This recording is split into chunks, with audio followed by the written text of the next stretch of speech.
Shopify announced Monday that the company is now letting merchants sell NFTs directly to their customers. In a tweet, the president, Harley Finkelstein, said, before Shopify offered this capability, merchants would have to sell through a third-party marketplace, aka less control of the sale and customer relationship. He added that they're putting the power back into the hands of merchants, and their first company to offer NFTs are the Chicago Bulls. I guess they're not a company, they're a team.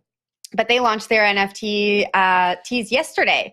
And so I'm going to kick this down to you, Zach. I think this is really exciting. We talk about user experience and NFTs.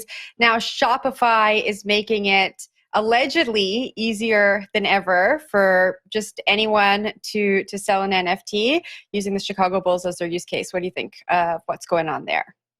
Sure, let's do it. Make it easy. Everybody's doing an NFT. We got basketball teams, we got symphony orchestras, we got everybody who's doing an NFT. So the ability to bake this into people's websites, I presume, like they just spin up, right? They like spin up like a custom website, and they don't have to work with like D or whatever, and they can do it direct. I think that's fantastic. If there's a way to sort of decentralize the way that these things are sold, as opposed to building up sort of these mega marketplaces, be it OpenSea, Rareable, Super Rare, Nifty Gateway, whatever, it's going to be interesting to see what this looks like if it's more of a direct relationship that doesn't need, another middleman. So interesting to see. I'm curious to see which projects ultimately find success with this model. But Naomi, what's up? I just want to know why Jen hasn't even mentioned yet that it is based in Canada. Canada! I know. I feel so deceived. This was just a Canada promo. Jen. Yeah, she sneaks them in. Canada, just, doing it all for the world. Innovators. We are innovators. We don't often stay here, but, a lot of the greatest ideas come from right here in Canada. And from Jen, absolutely.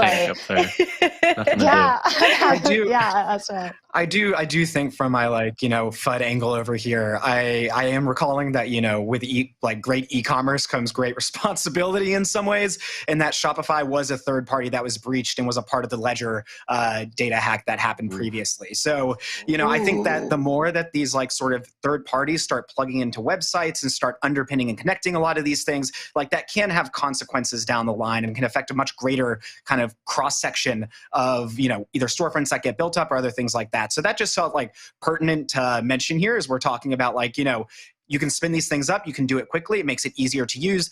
It also means that you're connected to another entity that you don't necessarily have full control over. Ben, it's really interesting you bring that up because when I thought about this story, I thought Shopify. When I think about Shopify versus one of the many other NFT marketplaces that have popped up this year, I think probably that's going to instill trust in people. People are going to look at that and say, oh, they've been in business for a decade. They've managed stores big and small, but that's a great point that you bring up that while the brand name is there, when it comes to the trust, we really need to be thinking about what's going on in the back end and really understanding what's happening with our data. Mm-hmm. Yeah, the drop is it's already sold out. Go ahead, Zach. What the hell? I wanted to see what blockchain is. Who blockchain is this on? How is this working? What is going on? Anyway, sorry. It's That was my question too. Yeah, Naomi, Me sorry. too. I tried to find it.